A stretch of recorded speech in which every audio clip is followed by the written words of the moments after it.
Si cerramos los ojos por un momento y tratamos de evocar esa época dorada de la comedia en el cine y la televisión en México, estoy seguro de que hay imágenes que nos saltan casi de inmediato a la cabeza. Sí, claro, iconos que todos reconocemos. Exacto, y una de las más imborrables sin duda es la de una mujer humilde con su vestimenta tradicional, las trenzas y esta ingenuidad a prueba de balas. Alguien con un sentido de la moralidad y una astucia que siempre invariablemente terminaba desenmascarando la hipocresía o la corrupción de la gran ciudad. Hablamos de la India María, por supuesto. Así es, estamos hablando de la India María. Un personaje que por décadas se convirtió prácticamente en el centro moral de la familia mexicana. Totalmente. Pero a ver, aquí hay algo que cambia por completo la perspectiva. Y es que esa figura pública tan entrañable, tan aparentemente sencilla, contrasta de una forma casi radical con la realidad de su creadora. Con María Elena Velasco. Exactamente. Contrasta con la mujer detrás del personaje y sobre todo con el peso silencioso que la construcción de ese imperio dejó sobre los hombros de sus hijos. Bueno, vamos a desempacar esto. Me parece perfecto porque fíjate que es un contraste verdaderamente abismal y fascinante. Ajá. La pantalla nos mostraba a alguien vulnerable, alguien que, no entendía de trámites, ni de dinero, ni de la burocracia. Claro, el personaje vivía al día. Exacto. Pero detrás de las cámaras operaba una mente maestra. María Elena Velasco fue una arquitecta de su propio destino. Ella construyó un legado monumental, un verdadero imperio comercial. Y heredar algo así no ha de ser nada fácil. Híjole, para nada. Asumir las riendas de un mito vivo rara vez es un proceso sencillo para la familia que se queda a cargo cuando las cámaras se apagan. Y precisamente hacia allá vamos a dirigir nuestra exploración de hoy. Para quienes nos escuchan, nos vamos a basar en un análisis muy detallado de un video del canal de YouTube Fama Kids que se titula ¿Qué fue de los 3 hijos de India María? Un video con muchísima información, la verdad. Muchísima. Y quiero aclarar que la misión de este análisis a fondo no es bajo ninguna circunstancia repasar chismes de farándula. No nos vamos a quedar en la anécdota superficial. No, ese no es el punto. Lo que buscamos es comprender la complejísima transición de una familia que hereda un mito cultural. Vamos a explorar cómo los hijos de esta leyenda navegaron entre rumores mediáticos, la enfermedad de su madre y la administración de este legado en una sociedad que ha cambiado drásticamente. Lo fascinante aquí es observar cómo los íconos populares logran edificar estas estructuras empresariales enormes que luego alguien más inevitablemente tiene que sostener con el mismo rigor. Sí. Si nos situamos en el México de los años 70 y 80, la industria del cine estaba dominada casi en su totalidad por hombres. Era la época del cine de ficheras, ¿no? Ajá, de las grandes productoras manejadas por cúpulas súper cerradas. Y en medio de ese panorama tan adverso, María Elena Velasco no solo logró entrar, sino que dominó la taquilla de una forma que hoy nos costaría trabajo imaginar. Con películas como Ni de aquí ni de allá o La presidenta municipal. Que fueron éxitos masivos. Masivos. Pero lo verdaderamente impresionante, el detalle que te cambia las reglas del juego, es el nivel de control obsesivo que ella ejercía. Era absoluta su intervención. No era nada más una actriz cómica esperando a que el director le diera sus líneas. O sea, ella escribía, producía, dirigía. Las fuentes son súper claras en cómo ella controlaba cada decisión de vestuario, la edición final y sobre todo la distribución. Que es donde está el verdadero negocio. Exacto. ¿Cómo lograba una mujer en esa época monopolizar su producto a ese nivel? Quienes trabajaron con ella la describen con una disciplina férrea. No toleraba la mediocridad. Y ese nivel de control, esa necesidad de supervisar cada engranaje, es la clave para entender la dinámica dentro de su propia casa. Claro. Mantener esa independencia financiera requería no delegar nada. Y bueno, ella se casó con Julián Demerich, un actor y coreógrafo de origen ruso, cuyo nombre real era Vladimir Lipskis-Chazan. Así es. Juntos formaron esta familia que proyectaba una imagen súper tradicional hacia afuera. Tuvieron a sus hijos, Iván y Beta Eugenia, que por cierto, la fuente menciona que en algunos registros aparece asociada al nombre de Goretti. Ivette Goretti. Exacto. Ahora, si conectamos esto con el panorama general, Crecer bajo ese estándar de exigencia casi empresarial obliga a los hijos a tomar una decisión. Es que la infancia de esos niños estuvo lejísimos de ser convencional, ¿verdad? Lejísimos. O sea, el recuerdo nos pinta una imagen donde, mientras otros niños jugaban en el parque, Iván e Ivette crecieron rodeados de cables, guiones llenos de anotaciones, cámaras. En vez de cuentos de hadas, escuchaban negociaciones de presupuestos. Tal cual. Y esta inmersión total los llevó por caminos distintos en la industria. Iván se fue por el detrás de cámaras. Se le describe como alguien muy meticuloso, enfocado en logística y administración. Alguien que huía de los reflectores. Sí, cero protagonismo. Ivette, en cambio, tuvo una presencia mucho más creativa. Fue actriz, escritora, productora. Para ella el arte era su identidad. Es un fenómeno muy particular. Como te decía, cuando creces bajo una mirada tan estricta, o te rebelas y huyes, o te adaptas a ese rigor y lo haces tuyo. Y aquí hubo una adaptación profundísima. Estoy convencida de que sí.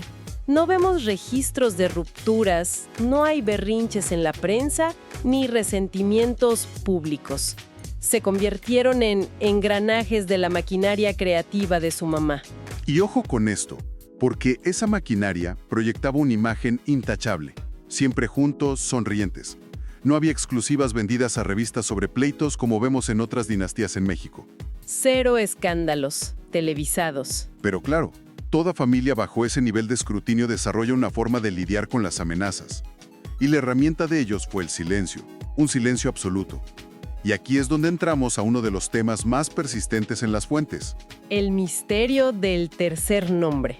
Así es. Durante décadas existió este rumor, casi mitológico en los medios, sobre una supuesta tercera hija. Un rumor pesadísimo. Pesadísimo, porque a esta supuesta hija se le vinculaba en el pasado nada menos que con el presentador Raúl Velasco.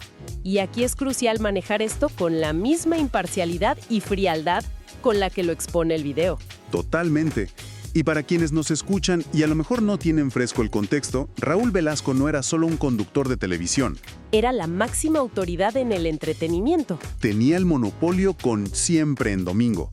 Él decidía quién triunfaba y quién desaparecía en México y Latinoamérica. Así de simple. Entonces, vincular a la figura cómica más exitosa del cine con el hombre más poderoso de la televisión en un tema de filiación era una bomba mediática. Pero hay que dejarlo clarísimo, basándonos estrictamente en los datos que da la fuente. A ver. Nunca hubo una sola confirmación oficial. Cero. Ninguna. Tampoco hubo negación frontal, ni demandas, ni pruebas judiciales. Solo discrepancias en registros periodísticos y rumores de pasillo. Y ante esta presión gigantesca, la estrategia de Iván e Ivette fue de disciplina militar. Mantener un perfil bajísimo. Exacto. Cero declaraciones, cero circo. Y aquí hay un ángulo psicológico que me parece interesantísimo. En el mundo del espectáculo, el silencio genera su propia narrativa. La gente llena los vacíos con imaginación y ellos asumieron ese costo. ¿Por qué crees que aguantaron sin defenderse? Porque estaban defendiendo el núcleo de su marca. Explícame eso. Mira, el personaje de la India María y la propia María Elena representaban la moralidad intachable, la familia tradicional. Claro, lo sagrado del hogar frente a la corrupción de la ciudad. Exactamente. Cualquier ambigüedad genealógica o sombra de relaciones fuera del matrimonio era una grieta inaceptable en esa narrativa. Es brutal pensarlo desde la perspectiva de los hijos. Imagínate, incluso si dentro de su casa la realidad era de lo más normal, la pura sospecha de la prensa genera una presión sofocante. Convives con una sombra permanente. Vas a una entrevista a promocionar una película y sabes que el periodista solo está buscando un tropiezo para sacar el tema. Tuvieron que proteger su intimidad con el mismo recelo con el que cuidaban un guión inédito. Es un acto de malabarismo emocional fuertísimo. Te plantea el costo real de la fama. Ajá. O sea, ¿qué pesa más? ¿Aclarar un rumor y exponer tu vida privada o proteger la tranquilidad de tu madre aguantando la duda? Ellos eligieron el escudo del silencio. Pero fíjate, mientras lidiaban con la prensa y los rumores allá afuera, adentro de su hogar se estaba gestando un desafío infinitamente más complejo y doloroso. Sí, la verdadera fractura. La verdadera fractura no llegó por una revista de chismes. Llegó en total silencio a través del Alzheimer. Híjole, es un tema súper delicado. Las fuentes relatan cómo empezaron los pequeños olvidos. Una línea de diálogo que se le escapaba a María Elena en el set, una fecha confundida, cosas que en cualquier otro podrías decir, bueno, es estrés. Pero en ella no. Exacto. Para una mujer cuya carrera se basaba en el control absoluto y una memoria prodigiosa, estas eran las alarmas de lo que luego se diagnosticaría formalmente. Y hay una ironía muy cruel en esto. Piénsalo un segundo. La mujer que durante 40 años no delegó ni el último centavo de sus presupuestos, de pronto empieza a perder la herramienta vital de su independencia. Su mente. Su propia mente. Y en una estructura tan centralizada, la inversión de roles fue desgarradora.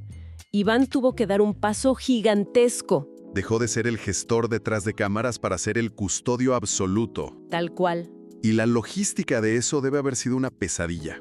Él filtraba a la prensa, organizaba la agenda médica en total hermetismo, y Beth también estuvo súper presente en el cuidado, pero Iván era la cara administrativa. Tuvieron que tomar el control práctico de un imperio. Firmar contratos, negociar derechos internacionales, todo mientras llegaban a casa y veían a su mamá desvanecerse lentamente. Esto plantea un dilema muy profundo sobre las figuras públicas.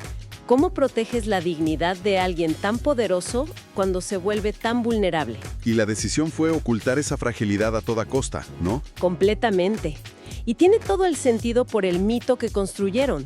La India María en pantalla podía ser ingenua, torpe, discriminada. Pero nunca débil. Jamás. Siempre ganaba.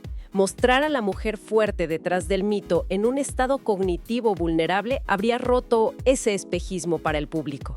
Por eso nunca vimos fotos de ella saliendo del hospital. La prensa notó su ausencia, pero la familia no dio de qué hablar. Fue un reacomodo de poder súper íntimo, pero también intensamente burocrático. Sí, una transición dolorosa, pero hecha con cuidado clínico. Hasta que llegamos al 1 de mayo de 2015. El día que fallece María Elena Velasco. Ese día marca una frontera clarísima. Ivana y Beth pasan de ser los cuidadores en vida a ser los guardianes oficiales de un legado cultural enorme. Y aquí hay un punto que la fuente resalta y que me parece fundamental. A ver. La ausencia total de pleitos legales. Sí. Un detalle que los separa años luz de otras dinastías.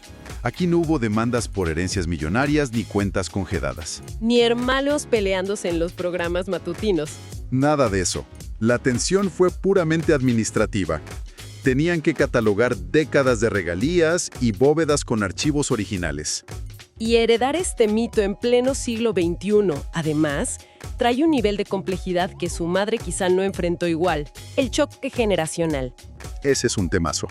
Porque las películas de la India María representaban los valores de su época, la pureza de lo rural, enfrentando la corrupción urbana. Era crítica social en comedia. Ajá, pero en el México actual, la representación de las mujeres indígenas en medios se analiza bajo una lupa muchísimo más estricta, y qué bueno que sea así, pero genera un debate cultural súper complejo. por un lado, según las fuentes, tienes a sectores que defienden la obra como un homenaje al México profundo, un acto de resistencia donde ella siempre era más inteligente que el empresario corrupto. Y por otro lado, tienes nuevas voces cuestionando si esto fue realmente una visibilización válida o si perpetúa un estereotipo caricaturesco y limitante. Y para mantener la imparcialidad, nosotros no estamos aquí para decidir quién tiene la razón en ese debate. Por supuesto que no. Nosotros solo exponemos lo que dicen los análisis y cómo esto afecta a la familia. Exactamente. Porque lo fuerte es que, aunque los hijos no escribieron las películas en los 70s, el peso del debate cae sobre ellos ahorita. Cada vez que Iván o Ivette autorizan una retransmisión o ceden derechos a una plataforma de streaming, están tomando una postura activa en medio de ese escrutinio. Imagínate lo abrumador que es eso para quienes nos escuchan. Sentarte en una oficina a tomar decisiones financieras frías sobre un producto que es el rostro y la voz de la madre que te crió. Y un símbolo que millones de mexicanos sienten que les pertenece. Defender la obra es defender a la madre. Pero adaptarla a los nuevos tiempos es aceptar que el mundo cambió y que la sociedad juzga esos símbolos diferente. Es una carga brutal. A los hijos de figuras emblemáticas casi nunca se les da el lujo de ser individuos autónomos. Cada éxito se lo atribuyen al apellido materno y cada error es visto como una traición al legado histórico. Por eso su verdadera historia no está en los programas de chismes. Está ocurriendo ahorita mismo, en una oficina, en la titánica labor de separar el luto y el amor filial de la administración corporativa de un imperio. Es el reto de construir una identidad propia cuando tu apellido es literalmente patrimonio cultural. Tuvieron que aprender a vivir con el silencio después de los aplausos y homenajes. Su mayor desafío, cruzando todas las fuentes, no fue lidiar con la fama, sino sostener un mito vivo mientras intentaban vivir sus propias vidas. Y lo hicieron con una discreción que es, francamente, reveladora hoy en día. Totalmente de acuerdo. Y bueno, para cerrar la exploración de hoy, quiero dejarles a quienes nos escuchan un pensamiento final. Algo que surge de conectar los puntos de esta historia y que no habíamos tocado directamente, pero que es una ironía inmensa. A ver, cuéntame. Pensemos en la esencia del personaje. La India María fue concebida para ser el símbolo máximo de la mujer indígena humilde. Era entrañable porque era ajena a la burocracia, desinteresada por el dinero y siempre burlaba las reglas corporativas de la ciudad. Siempre ganaba siendo auténtica frente al sistema. Exacto. Sin embargo, para preservar hoy a ese mismo personaje, para protegerlo de la piratería y mantener su legado, sus hijos tienen que operar exactamente como todo aquello contra lo que el personaje luchaba. Tienen que ser ejecutivos calculadores.